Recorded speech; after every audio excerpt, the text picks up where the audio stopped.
What's up, everybody? Welcome back to another Rad and Dad channel video, or welcome if it's your first time. Either way, very glad to have you. We are finally tossing the trash stock HD axle with axle adjusters, the snail kind of cam adjusters, and putting in a brand new zippers with some pretty sweet chain slash belt tensioning adjusters, axle adjusters, whatever you want to call them. But let's roll the intro and then we'll come back to the bike and I'll explain everything we're doing. Riding down a YouTube channel, it's the riding down a YouTube channel, it's the riding down a YouTube channel, it's the riding down a thing that you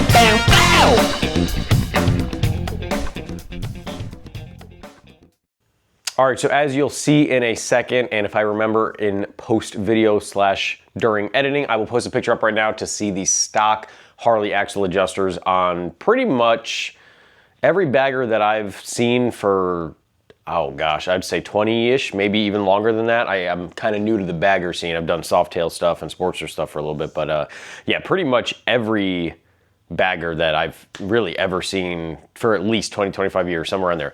But basically they have a cam adjuster, it's kind of a snail adjuster. So you rotate the axle, and wherever you rotate the axle, the piece that adjusts the axle length in the swing arm, or the position in the swing arm is a better way to say it, then you tighten it down. It's like it gets bigger the more you rotate it. It's kind of like a half moon almost. You see the picture, so you get it by that, but me verbally explaining it doesn't really do it justice. Anyway, the problem with that is even on stock bikes, you hit a good bump, it's raining, a big pebble hits it, you just love just doing hole shots and getting torque right off the line. Especially every year we get more and more horsepower and torque from these baggers. And although this is a little bit lighter than its previous generation, being a 25 model year, it's still heavy. It's still around 700 pounds, give or take upwards of 1,000, depending on if you have two people on it and load it down with stuff in the bags, or if you got a tour pack on it, or whatever else. So these are heavy bikes. It's a lot of torque going to the rear wheel. They have a tendency to slip.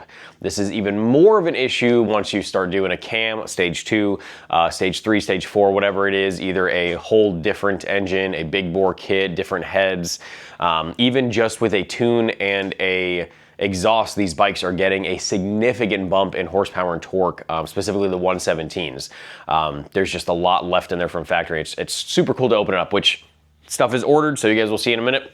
Well, not in a minute, but in a couple weeks. I ordered it about a week and a half, 2 weeks ago, so I'm waiting for it to get here, and then we got a new exhaust and a tune coming from this puppy, and a new air cleaner. But anyway, so these bikes, when that slips, it obviously slips to the path of least resistance, which is the less rearward position on those adjusters, so it has a tendency to it kind of sucks the rear wheel back in, which for obvious reasons is no good, whether you have a chain or a belt, or, well, I guess that's it really, so a chain or a belt, right? So if you have a chain or belt and it sucks it in, now your chain or belt is out of spec, and you have a tendency, or you have the ability to strip teeth, premature chain wear if you're still using a belt, which I think probably most of you guys watching this video may be. Actually, I don't know, about 50-50 anyway. We have a belt still on this, chain eventually, but belt for now. You're gonna start shearing teeth off, premature belt wear. It's just, right, there's a reason why there's a factory spec, or the factory calls for a spec, plus or minus tolerances for chains or belts, whatever the bike is. And if you're out of it, no good. So today we're gonna finally get rid of that, and we're gonna replace it with the zippers setup, which includes a new axle. Let me see I don't remember if this happens to be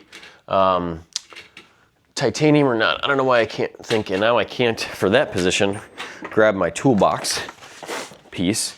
The rear axle adjusters. I don't know. You know what? Let me Google it real quick, because I don't remember what this is made out of. Maybe chromoly? Give me a second.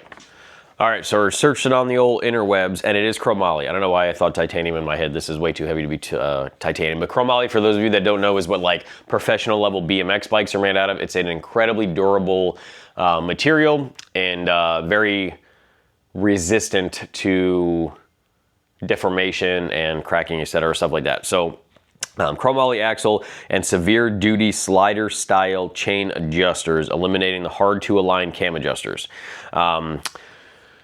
it's for 2009 and up. Until we take this off the bike and figure out that this doesn't fit, I have no reason to think it wouldn't. I also spoke to my local shop and zippers as well to confirm, and everybody said it would fit. So for those of you watching this with a 2009 or newer touring bike, you're good to go. So basically we're gonna take the old one off, which you guys will see a little bit more once we get closer to the bike, but I currently have the bike. You will need something to keep the bike stable and lift it up. Now on a Softail or a Sportster, I would have felt fine just using the scissor lift, the scissor jack kind of for the middle and bumping up the rear wheel. On this bike, this is heavy. I did not want to chance it, at least with the scissor lift that I had. It's kind of a smaller one, even though it's rated for like 1,200 pounds or whatever, but I used a Black Widow chalk, which is the same I use for my trailer. So it's a very, even on the chalk alone, it's very very stable. And then I put the scissor lift in the back as far as I could rearward on the frame to bump up the rear wheel. What you want to do, you're gonna have to play back and forth with it. We might have to adjust it during these uninstall/install of this new part as well. What you want to do is jack it up just enough that the rear wheel is like barely touching the ground, right? Because when we take that axle off, we want the wheel to stay in place. The more perfect we have it aligned with the axle holes in the swing arm, and the more zero tension we have, either plus or minus on the shocks, the easier that stock axle is going to slide out and the new axle is going to slide in.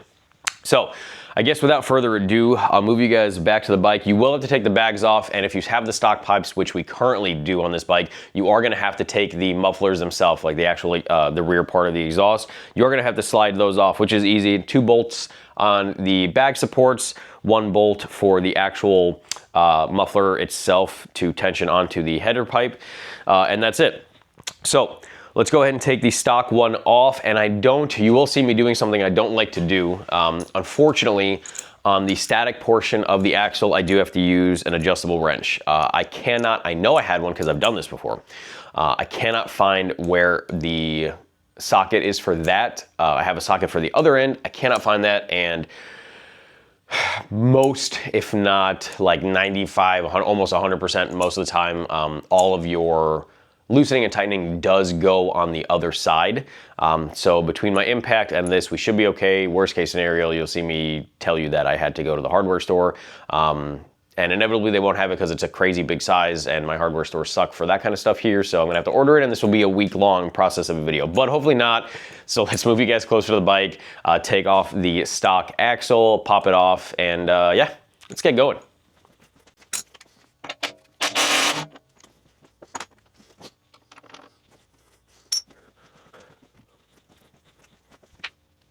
It might also help to grab yourself a rubber mallet and kind of start helping that axle off, or out rather.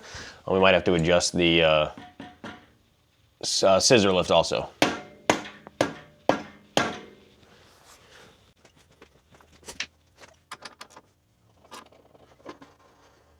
All right, now if you did this properly, none of your spacers or anything should move.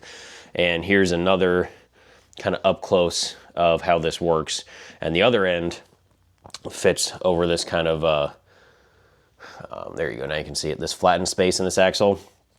So once you're adjusting it, trying not to get super dirty here, it rotates like that, but even though this is locked and this is part of the axle, on this side, it still has a tendency to rotate because it's just a place of friction, and any place of friction will inevitably go in the path of least resistance over time. So let's get my hand cleaned up, put some gloves on maybe, because we're gonna have to grease the new axle, and I'll explain to you the process of which all those parts go in, and show you that.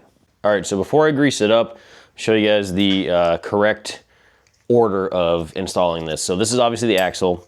Per zippers, they want you to put one of their washers on first, and then it's gonna be the axle adjuster. Now, this is the left axle adjuster. So we're gonna put this in like this, and now I'm gonna go grease this up, and this is how we're gonna slide it into the bike, with the exterior portion of the axle adjuster being there. And you'll see when this axle is sitting in the rear wheel in the swing arm, you'll be able to move this piece forward and backwards using this nut and this locking nut and washer and everything. And that's going to provide a solid locking point. Now, I will say the only negative about this kit versus some of the other kits out there is that there's no markings anywhere. I know Kraus makes a kit that's marking, Performance Machine makes a kit that's marking. The main differences is that Performance Machine and Kraus are like $200 to $300 more than Zippers. For those of you that know Zippers, they've been in the game for a long time with a bunch of performance Harley parts, so I trust them a lot. And then I can't remember which one, but one of them didn't even make it for this newer model. There was some issue with fitment or something like that, and then I think the other didn't work with some stock piece or something. There was some issue that made me go with this in addition to price, but here we are. You could always make your own marks if you really wanted to, just measure out incremental like millimeter or every other millimeter or something, but it shouldn't be that hard to do to just match up. You can even use a micrometer. This is something that once you set it is gonna be good. You don't have to worry about changing it anymore. So yeah, let's go ahead and grease this up, slide it into the swing arm holes and through the rear wheel.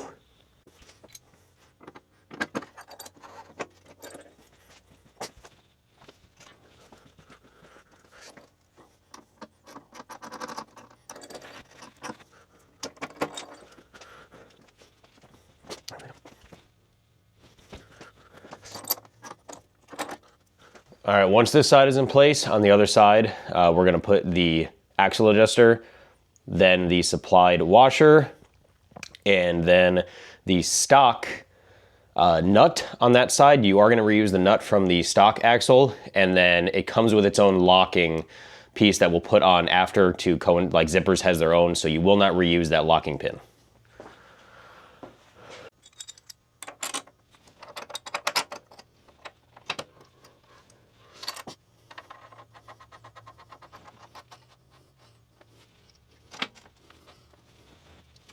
All right, now that everything is on, you just want to finger tight that axle, just as tight as you can kind of get it finger tight, because you do want it relatively tight to eliminate the wobbling and get it kind of snugged up, but still loose enough that you can adjust the actual axle sliders.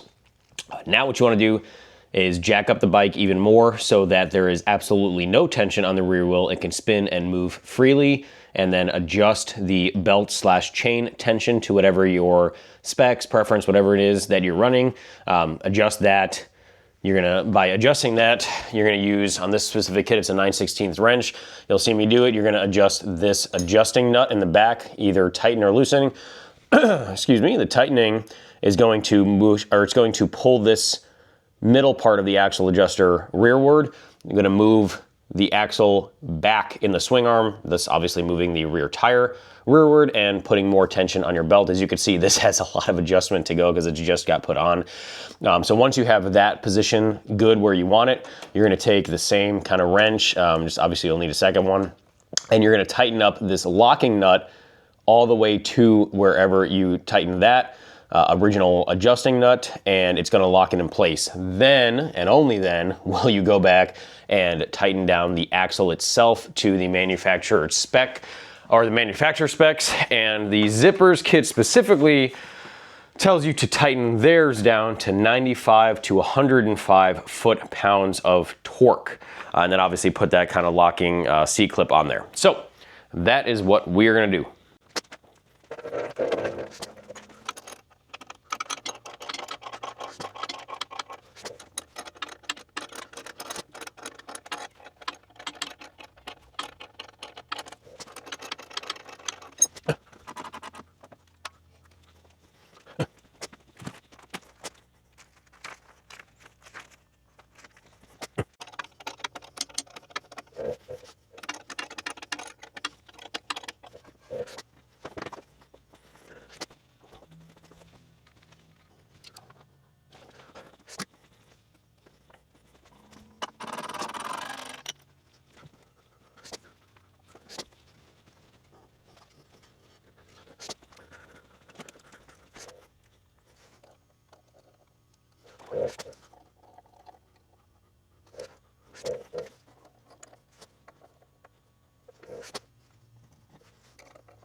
All right, she's on.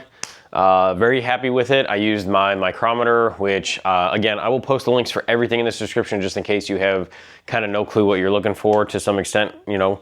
I'll even post a link for the micrometer as long as future me editing remembers, which I should because I'm saying it now.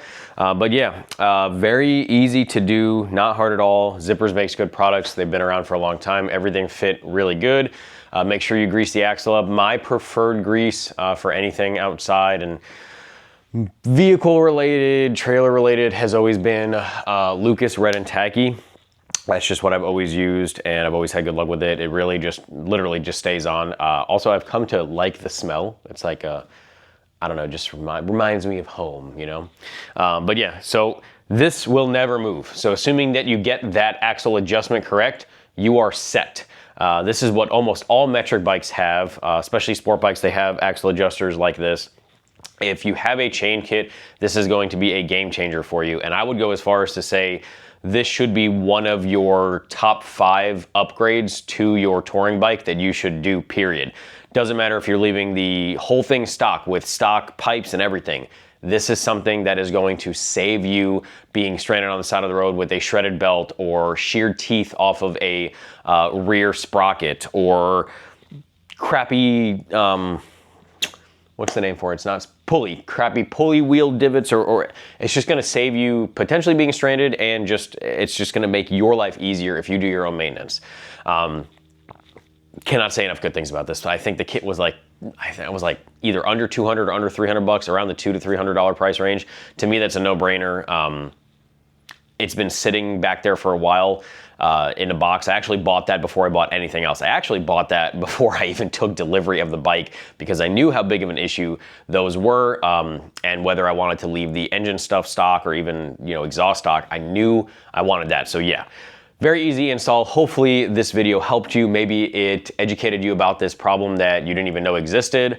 Do not listen to people telling you that stock form is better, especially for this kind of stuff. This is a no-brainer install. This is a, I mean, you could look, just use your brain and think about friction versus a locking nut mechanism.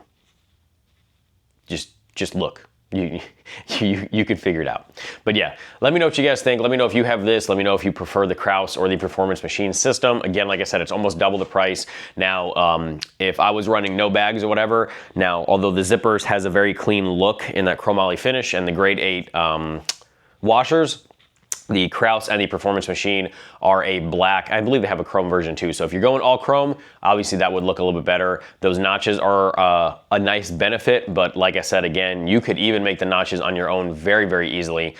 Just either a Dremel or just a chisel real quick and, you know, measure them nicely out. Or you can just use a micrometer and do it, because this is not something you're playing with all the time. This is a once every kind of 5,000 to 10,000 maintenance, or a little bit less more frequently if you have a chain kit, especially depending on what you're doing and what power you're running, but that's a different topic. So let me know what you guys think. All the links are in the description. The link for this playlist, or the playlist, I always screw that up. The playlist link for this bike series build, the playlist link for the current MT07 bike series build, and all my previous bikes, all that are always in the description. You can check it out. Check out my video editing software, the camera that I'm using, everything like that. And I think I said software as sophomore for some reason, which is weird.